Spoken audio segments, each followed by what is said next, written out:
Why is it that most of the problems in your life don't come from the world, but from the way your mind reacts to it? We wake up overwhelmed. We overthink small situations until they become storms. We take things personally, assume the worst, expect too much, and let emotions drag us like puppets on a string.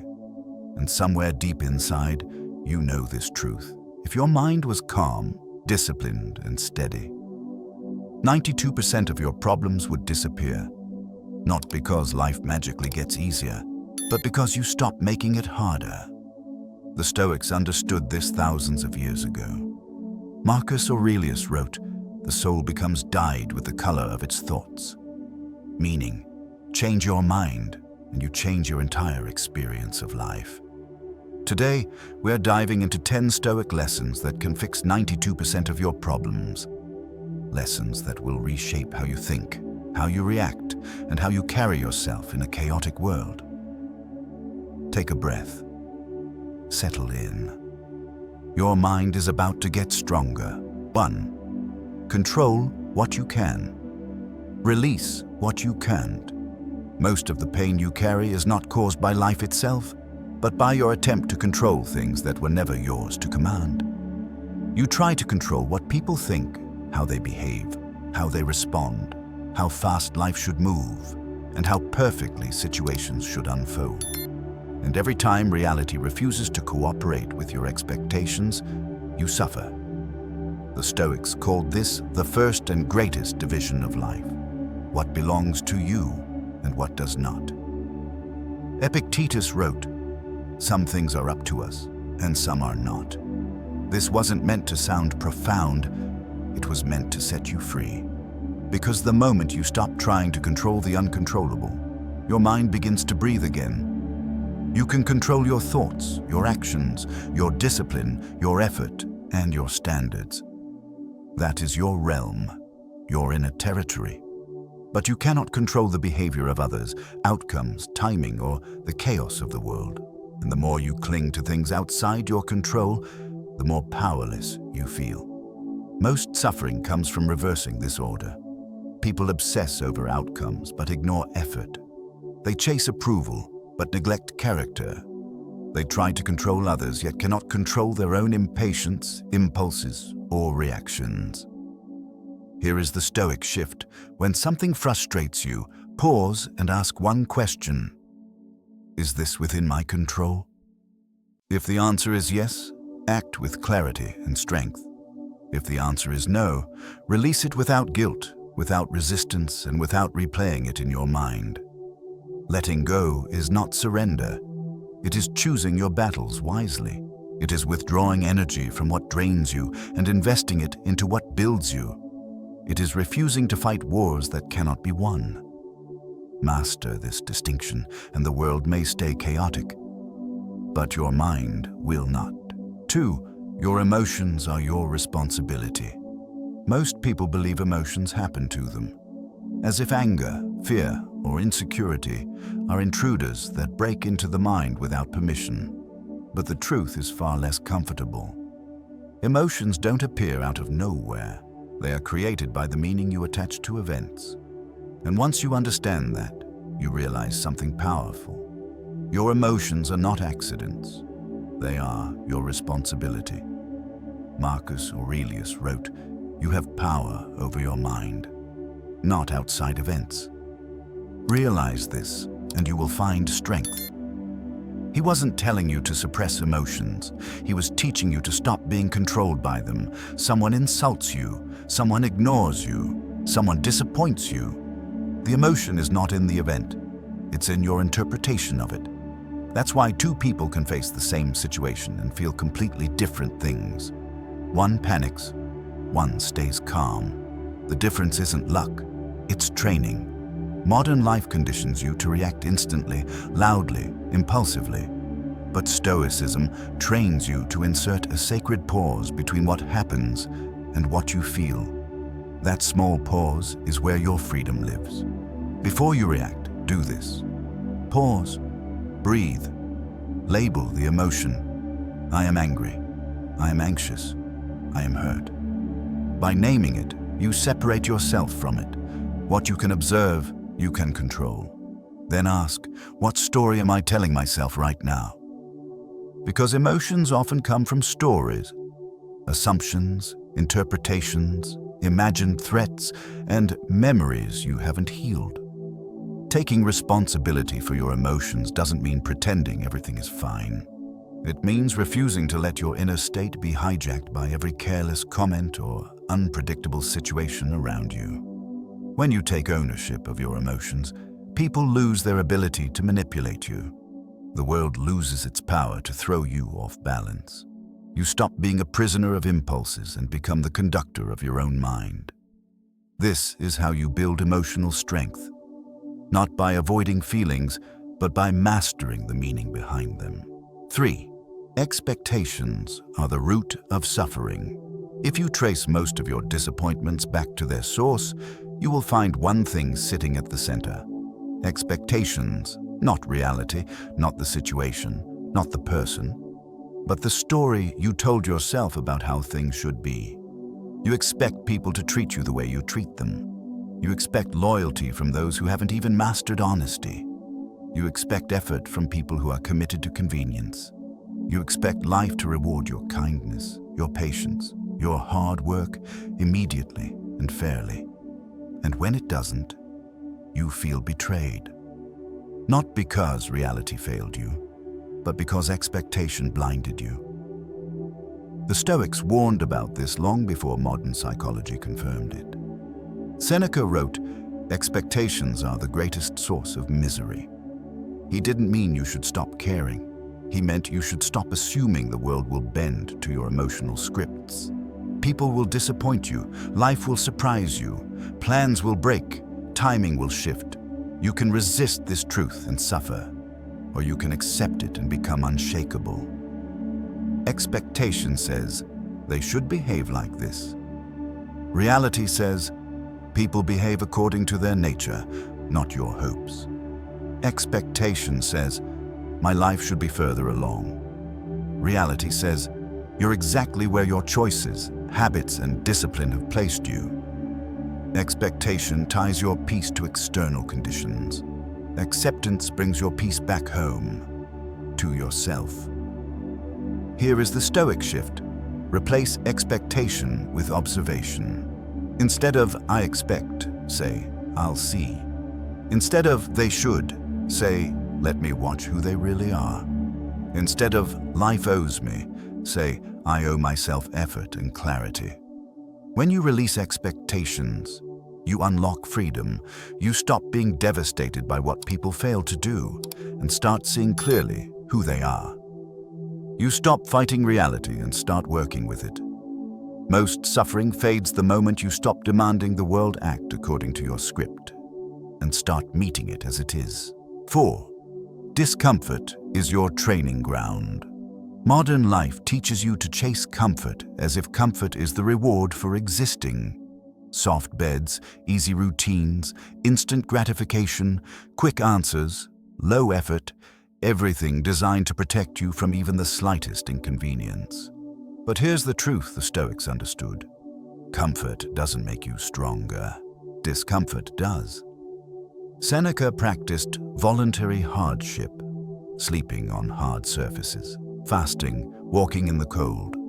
Not because he enjoyed suffering, but because he understood a powerful principle. If you avoid discomfort in small things, you will collapse in big things. Think back to every major breakthrough in your life. Was it born from comfort, or from a moment that pushed you, stretched you, and forced you to become more than you were? Comfort preserves who you are. Discomfort shapes who you're becoming. When you choose to face discomfort, you're not just building willpower, you're rewiring how your mind responds to stress. You're teaching yourself that difficulty is not danger, pressure is not punishment, and effort is not the enemy. Cold showers, difficult conversations, showing up when you're tired, finishing tasks when motivation is gone, saying no when your people-pleasing urges scream yes. Each small act of discomfort becomes a rep, a mental push-up that hardens your resilience. And something interesting happens when you live this way. Life stops intimidating you. Challenges stop overwhelming you. You stop hesitating, stalling, and negotiating with yourself. Here is the Stoic shift. When something feels uncomfortable, don't run. Lean in. Ask yourself, what is this moment training me for? Every discomfort becomes preparation. Every difficulty becomes a drill.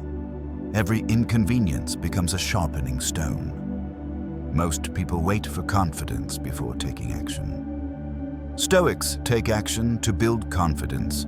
Your greatest strength will come from the moments that once scared you, because discomfort isn't punishment. It's practice. 5. You suffer more in imagination than in reality. If you look closely at what drains your peace, you'll notice something shocking. Most of it never actually happened. Your mind creates disasters that reality never confirmed. You replay conversations that never took place. You imagine judgments people never made. You fear outcomes that never arrive. And the life you live inside your head becomes far more painful than the life you live outside it. Seneca captured this perfectly. We suffer more often in imagination than in reality. Your mind is a storyteller, and when left unchecked, it becomes a cruel one. It exaggerates, catastrophizes, invents threats, and paints the future in darker colors than it deserves. A small problem becomes a crisis. A simple delay becomes rejection. A neutral text becomes an insult. A quiet moment becomes a sign that something is wrong. The mind doesn't need evidence. It just needs fear. Overthinking is not wisdom. It is the misuse of imagination. It drains your energy, steals your clarity, and blinds you to what's actually happening in front of you. Here's the Stoic perspective. When your mind runs wild, it's not the world hurting you. It's your interpretation. You're fighting ghosts, not events. You're preparing for disasters that may never exist. That's why Stoics practice a simple but transformative skill. Separate facts from stories. Fact, they haven't replied. Story, they're ignoring me. Fact, something changed. Story, it's my fault. Fact, I don't know yet. Story, the worst is definitely coming. When you strip away the story, the problem becomes smaller and solvable. Here's the shift. The next time your mind spirals, stop and ask, what are the facts and what is my imagination adding on top? Then breathe. Then return to what you can control. When you stop letting your imagination torment you, life becomes lighter, clearer, more manageable. Most of your pain dissolves the moment you quit living inside hypothetical disasters and start living inside the present moment, the only place where peace actually exists. 6. Silence is a form of power. In a world addicted to noise, reactions, and constant emotional display, silence has become one of the rarest and most misunderstood forms of strength. People think silence means weakness, indifference, or lack of confidence. But the Stoics knew the truth. Silence is discipline. Silence is clarity.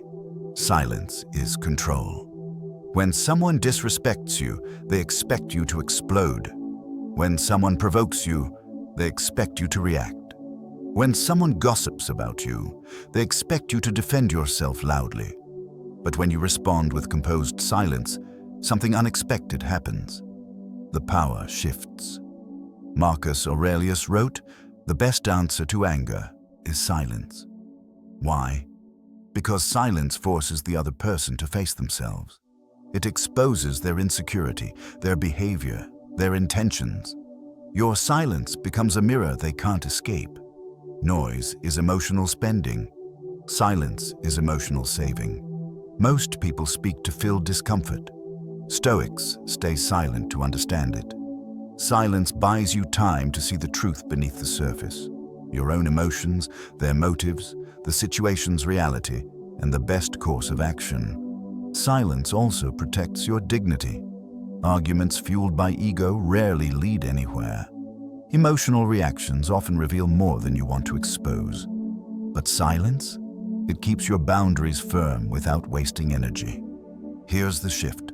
Not every comment deserves a reaction. Not every insult deserves a defense. Not every situation deserves your emotional investment. When someone tries to pull you into chaos, respond with a calm look, a steady breath, a pause long enough for clarity to return. Silence doesn't mean doing nothing. It means choosing not to act from impulse. It means letting the moment settle before you decide. It means refusing to let someone else's behavior dictate your inner state. The world becomes easier when you stop feeding every fire with your energy. Let silence be your shield, your filter, and your strategy. Because when you master silence, you stop playing emotional chess. You start directing the entire game. 7. Don't take anything personally. One of the fastest ways to destroy your peace is to assume everything is about you. Every tone, every delay, every expression, every shift in someone's behavior. But here's the reality. The Stoics understood deeply. People act from their own wounds, fears, insecurities, beliefs, and upbringing. Not from your worth. What someone says about you reveals more about their inner world than yours. What someone does to you reflects their emotional maturity, not your value. What someone withholds from you speaks to their capacity, not your deserving. Marcus Aurelius reminded himself daily, when you wake up, expect to meet ungrateful, arrogant, deceitful, jealous people. Not as a warning to fear them, but as a reminder not to take their behavior personally. Their actions are about them, not you. People snap because they're stressed, not because you're wrong. People distance themselves because they're confused, not because you're unworthy. People criticize because they're insecure, not because you're inadequate. People withdraw love because they don't know how to give it, not because you don't deserve it. When you take things personally, you hand over your emotional stability to the moods, opinions, and randomness of others. You let every inconsistency become self-judgment. You let every shift become a personal attack. Here is the Stoic shift. The next time someone's behavior stings, pause and say, "This is about them, not me." Then look at the behavior objectively, without attaching it to your identity. Ask, what might they be struggling with? What story am I adding that isn't proven? Is this an interpretation or a fact? Detachment isn't coldness. It's emotional maturity. It's understanding that your value is not up for negotiation every time someone has a bad day. It's choosing clarity over self-blame. When you stop taking things personally, you regain power. You stop absorbing other people's storms. You stop shrinking for those who cannot see your worth. You stop letting fragile minds dictate your inner world. Your peace returns the moment you stop confusing someone's behavior with your value. 8. The obstacle becomes the way. Most people see obstacles as interruptions, something that ruins the plan, slows the journey, or blocks the path forward. But the Stoics saw obstacles differently. To them, an obstacle wasn't a dead end. It was the path itself.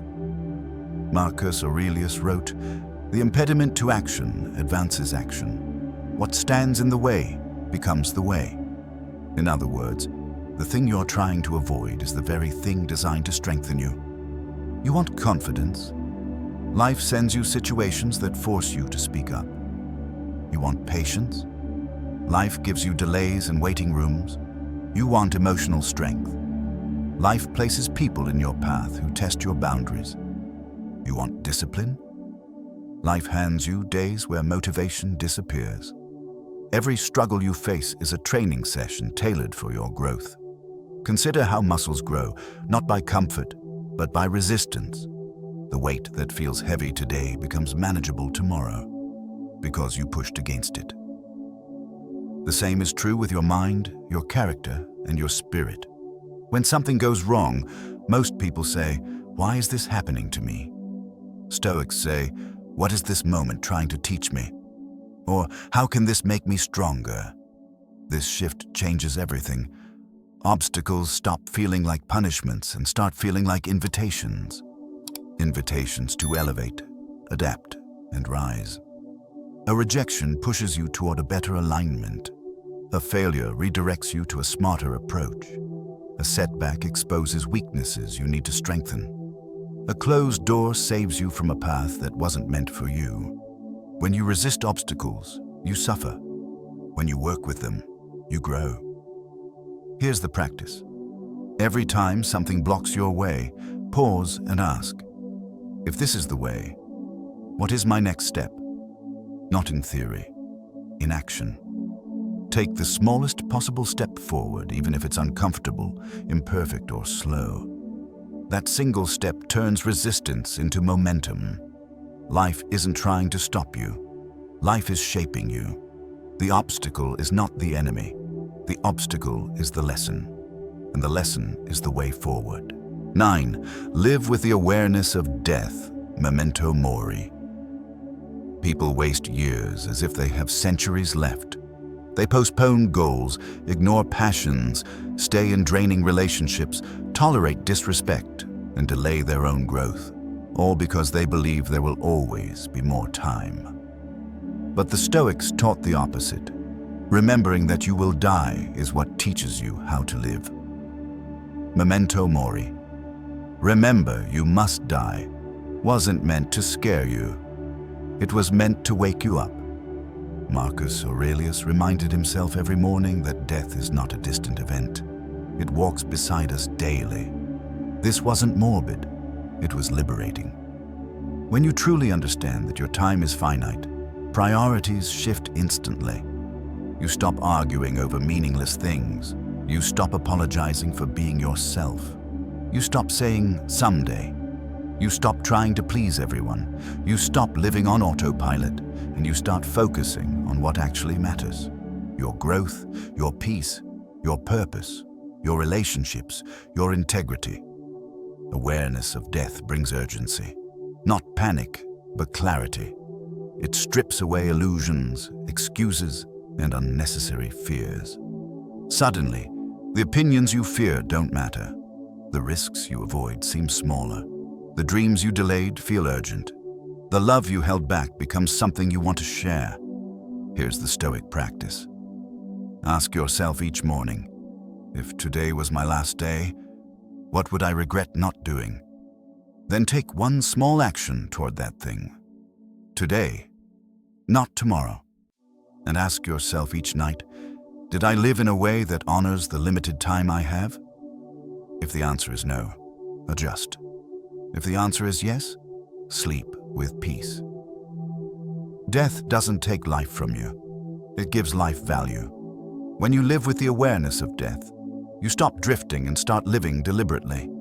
You stop wasting time, energy, and emotion on people and situations unworthy of your one short life.